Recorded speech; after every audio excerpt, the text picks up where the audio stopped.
Mr. Ambassador, thank you so much for doing this. President Biden is coming to Poland for the second time in a short period of time, just before the anniversary of the war in Ukraine. If you can tell us more, what is planned for the visit and what is the importance of the speech that the President Biden will give? Sure. Maciej, witamy. I am so excited that President Biden is coming to Poland the second time within 1 year.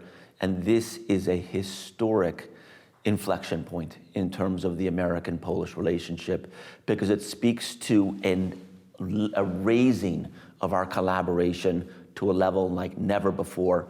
And that is exactly, I think, what will be signaled by President Biden at 5:30 p.m. on Tuesday, this coming Tuesday, here in Warsaw. He'll be giving a major public speech. Everyone is invited. Zapraszamy. I hope that you come to see our president talk to you, the people of Poland. I want to say particularly thank you. Thank you to the Gazeta Polska clubs who are organizing around Poland to come to Warsaw for this particular event. I'll see you there. I think this is such a historic moment. To jest historyczny moment. Nigdy wcześniej prezydent USA nie był w Polsce 2 razy w ciągu jednego roku. To jest ogromny zaszczyt. And so he'll be giving a major speech on the American-Polish relationship and the centrality of the Ukraine conflict to the future of democracy. So it is a hugely historic speech. He will arrive here in Warsaw on Tuesday morning, and he will do a bilateral meeting with President Duda, of course, our hosts here. And then the speech will be on Tuesday evening at 5:30. People can already start to arrive at 2 p.m. No bags, please, when you come. No bags, no posters, no weapons, of course, no umbrellas. And so just come, but dress warmly, because it'll be cold that night. But you know, the president's words will be warm. President Biden is the people's president, and so that will warm all of us up on Tuesday night. And then on Wednesday, beyond internal meetings with the U.S. Embassy community, President Biden will meet with the B9, the Bucharest 9, the leaders of 9 countries in Central Europe who compose NATO's eastern flank.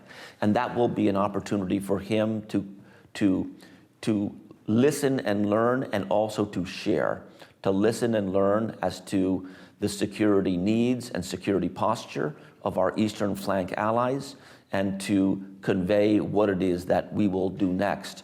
America is the largest supplier of the people of Ukraine as they defend themselves, but we also know a vast amount of that supply comes through Poland, and we're grateful. We're grateful to the people of Poland for that. Yeah, thank you for that. And President Biden, through his speeches, also in Warsaw, the previous speech, was stressing how the West got united throughout the support to Ukraine. And he stressed the successes that are already there. But so do you think this speech, I don't want to ask you, of course, about the contents of the speech, we'll have to wait and attend the speech itself, is more of say acknowledgement of the successes, or a look into the future, what we have to do more to help Ukraine sustain this fight and win eventually? Well, I think it's also important to invoke what we've done. And when I say we, I want to flag especially the Poles when it comes to Ukrainian refugees. And I want Polish people to know that an absolutely compelling and warmly embraced story about Poland around the world is what you, the people of Poland, are doing for Ukrainian refugees. How you have allowed them to stay with you in your homes and in your apartments, that you have provided shelter and food and school and health care and everything they will need to live like good, normal people, as if they were in their own country here in Poland. That is a beautiful story. And Poland is seen as a humanitarian superpower because of what you have done. That is impressive to everyone. And that, of course, will be something that is celebrated during the visit. It is also important to note, Maciej, that America has over 10,000 soldiers in Poland, on bases all over Poland, and not by accident, standing shoulder to shoulder with Polish military. That is a first in history. Poland's history, you know better than me, but we know the centuries of occupation of Poland. We know how Poland has been ravaged by war in the past. We know about the Holocaust. And now you have your special friends, the Americans, here standing shoulder to shoulder with you. That is not insignificant. And we have a permanent facility now in Poznan, the 5th Corps Forward Command Headquarters of the United States Army, permanently in Poland. So this is a monumental moment in American-Polish relations as we work to see what we do next in the crisis in Ukraine. So when President Biden visited Warsaw first, he gave a speech at Zamek Królewski, and he said, as he did previously, that the US will defend every inch of NATO territory. I think that was a really important declaration.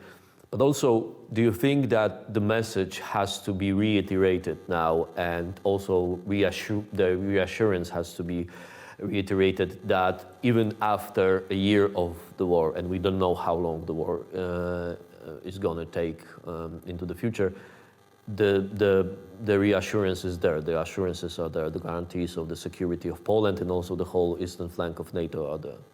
You know, Maciej, you hear from all the top American leaders, not only President Biden, most important, of course, President Biden, but also Vice President Kamala Harris, our Secretaries of State and Defense, the Chairman of the Joint Chiefs of Staff, those exact same words. When the Chairman of Joint Chiefs of Staff, Milley, was here at the Warsaw Uprising Museum, he said exactly that every square inch of NATO territory, including Poland, will be defended, and hence I feel good about saying Polska jest bezpieczna I Polska jest zabezpieczona. And I do think that since we are allies and Poland is on the front line, it is an important message to convey to our friends, the Poles, because for many Poles, what is happening in Ukraine is 1939. Of course, it's different from 1939. We're in 2023. But some of the video coming out of Ukraine is reminiscent of World War II. And here we are in Poland, a stable and normal country right next to a war zone. So I think it's important to reassure our friends, but not just in word, in deed as well. And that's why I said earlier, we have over 10,000 troops here. I was visiting the 101st Airborne in Rzeszów 2 days ago with our Secretary for Homeland Security, Ali Mayorkas, my friend who came here. And it bears repeating that we stand together and we are ready for anything.